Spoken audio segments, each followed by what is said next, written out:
पोहोचावे यासाठी भरघोस प्रयत्न केले.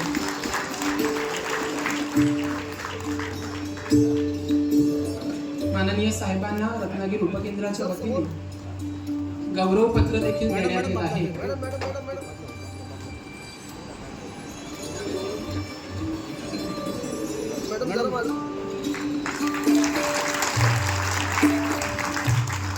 स्वागत इथे होणार आहे. काही वेळापूर्वीच गोगटे जोगळेकर महाविद्यालयातील नाट्यशास्त्र विभागातील चमूने आपल्या समोर सगळ्यांचं लक्ष वेधेल असं सादरीकरण केलं आणि त्याचे मार्गदर्शक म्हणजे स्वागत आणि सत्कार करण्याची मी विनंती माननीय मंत्री महोदयांना करतो.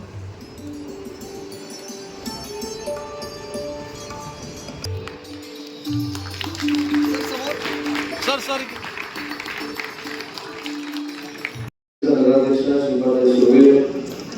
माजी नगराध्यक्ष बंडाजी सावी, माजी नगराध्यक्ष रामजी पाटील, उपस्थित असलेले ज्येष्ठ नगरसेवक राजन सुकेसर,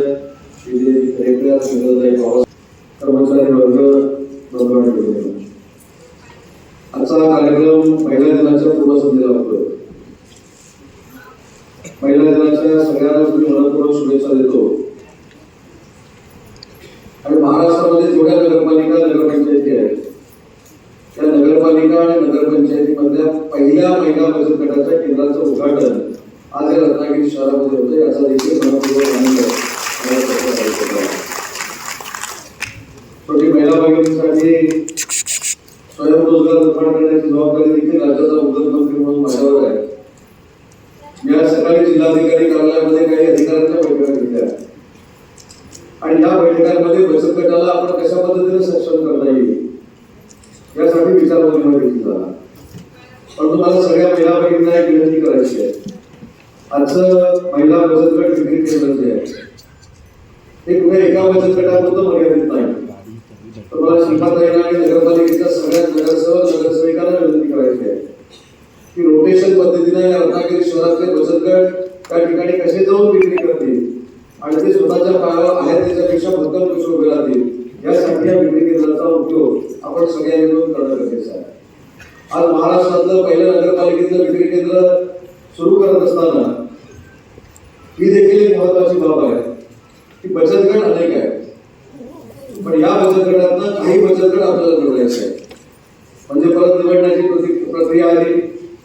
निवडण्याची प्रक्रिया होत असताना या नगरसेवकाचा हा बचत गट आहे, त्या नगरसेवकाचा हा बचत गट आहे, ही प्रक्रिया आली.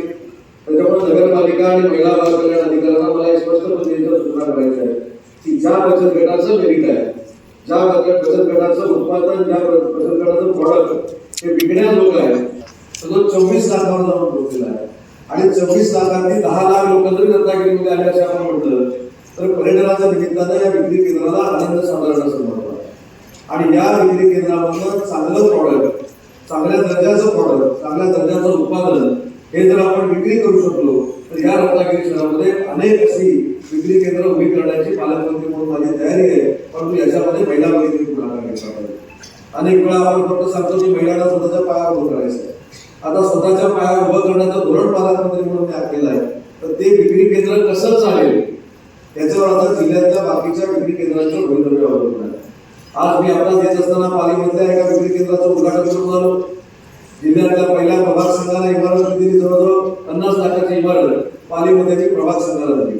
पण तिथे देखील मी महिला भगिनींना सांगितलं या प्रभाग संघ चालवत असताना महिला भगिनींनी स्वतःच्या वशिल्यानं कोणतरी महिला आहे तिलाही ऑफिसेस चालवायला देण्यापेक्षा ज्या महिला भगिनी स्वतःहून पुढाकार घेतात, स्वतःहून कष्ट करतायत, अहोरात्र बचत गटासाठी स्वतःचा जीव होत आहे आणि त्याच्यातनं उत्पादनं तयार करतायत अशा महिला भगिनींचा त्याच्यामध्ये जर आपण समावेश केला तर या लाखो रुपये, कोट्यावधी रुपये खर्च करून ज्या आपण इमारती उभ्या करतोय आणि त्या शहराच्या आणि ग्रामीण भागाच्या वैभवावर भर टाकतायत या इमारती तुमच्यासाठी उभ्या केलेल्या आहेत अशा पद्धतीचं भान देखील आम्हाला सगळ्यांना राहिलं पाहिजे. आपण पैसे कमवण्यासाठी यंत्रणा चालवत नाही किंवा नगरपालिका किंवा तुमची संस्था ही पैसे कमवणारी संस्था नाही तर लोकांना देणारी संस्था आहे. त्याच्यामुळे हे जे ऑडिटोरियम आपण चांगल्या पद्धतीने उभं केलंय हे लोकांना अर्पित असलं पाहिजे आणि ते रत्नागिरीकरांच्या साक्षीनं आज मी रत्नागिरी शहरातल्या लोकांना अर्पित करतो. दुसरी महत्वाची गोष्ट आहे इथं तर मराठी सर मिनारचा पण सत्कार करायला पाहिजे होता. आज मिनारनं आज इतिहास घडवला. महाराष्ट्र राज्य नाट्य स्पर्धेमध्ये रत्नागिरी सारख्या ग्रामीण भागातनं मिनार आज तिथं नाट्यकर्मी म्हणून, नाट्यकर्मी सगळेच आहेत पण आता पण तो पण नाट्यकर्मी झाला, त्याला अवॉर्ड मिळाला, त्याला बक्षीस मिळाला. हा मराठी भाषेचा अभिमान आहे आणि रत्नागिरीचा देखील अभिमान आहे. अग्निपंख या नाटकाला कदाचित बक्षीस मिळालं की नाही मला माहित नाही, परंतु ह्या सगळ्या किती संघ होते, 47 संघ म्हणजे 1000 कलाकारांना महाराष्ट्रातल्या आपला रत्नागिरीचा मिनार पाटील हा 1 नंबर घेतो. हे रत्नागिरीच्या दृष्टीनं अतिशय घोषणा आहे. आणि मिनार पाटील तयार झाला म्हणजे आपली जबाबदारी नाही संपली नाही, तर या रत्नागिरीतले अनेक मिनार पाटील आपल्याला तयार करायचे आहेत. त्याच्यासाठी हे मी सभागृह दिलेला आहे. आणि नाट्यकर्मींना देखील विनंती करायची आहे की एकानं अर्ज 4 दिवसाचा केल्यानंतर त्याच दिवशी दुसरा अर्ज करू नका, म्हणजे परत भानगड, मग द्यायचं कोणाला हा प्रांताला प्रश्न. त्याच्यामुळे जो पहिला येईल त्याला तुमचे कार्यक्रम नसताना उठवणेकर साहेब हे सभागृह आपण उपलब्ध करून दिलं पाहिजे.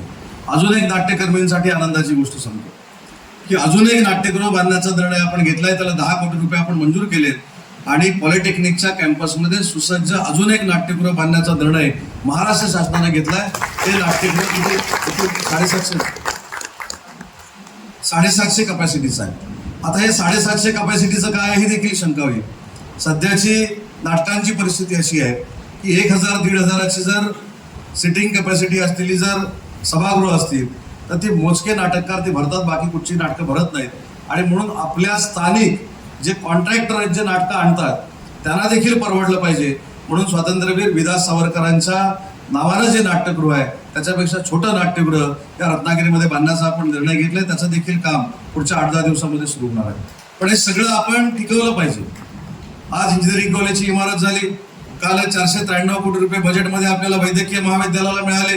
या महाविद्यालयाला देखील पैसे मिळण्याची जबाबदारी किंवा देण्याची जबाबदारी माझी आहे. पण हे सगळं आपण टिकवलं पाहिजे. आपली सगळी असेट आहे. सगळेच लोक चुका काढतात पण कधीतरी चांगलं बोलण्याचा उपक्रम देखील आपण सगळ्यांनी मिळून सुरू केला पाहिजे. आज इथे सभागृहामध्ये आल्यानंतर मला देखील आनंद एवढ्यासाठीच झाला की पहिल्या दिवशी आल्यानंतर जे नाट्यगृह मी बघितलं होतं किंवा हॉल जो बघितला होता तो अतिशय भयावह होता आणि त्याचं रूप आम्ही सगळ्यांनी निधी देऊन पालटलं, त्याचं माझ्या मनामध्ये देखील समाधान आहे. आता अजून एक त्रुटी याच्यामध्ये राहिली ते म्हणजे ग्रीन रूम. बरोबर आहे की नाही? मी मराठी सरांना ऑलरेडी सांगितलेलं आहे की ज्या दिवशी कार्यक्रम असतील त्यावेळी तुमच्या इन्स्टिट्यूटला अडचण न येता मागच्या ज्या 2 खोल्या आहेत त्या आपण ग्रीन रूममध्ये कन्व्हर्ट कराव्यात आणि त्या देखील आमच्या रंगकर्मींना द्याव्यात अशा ऑलरेडी मी सूचना त्यांना दिलेल्या आहेत.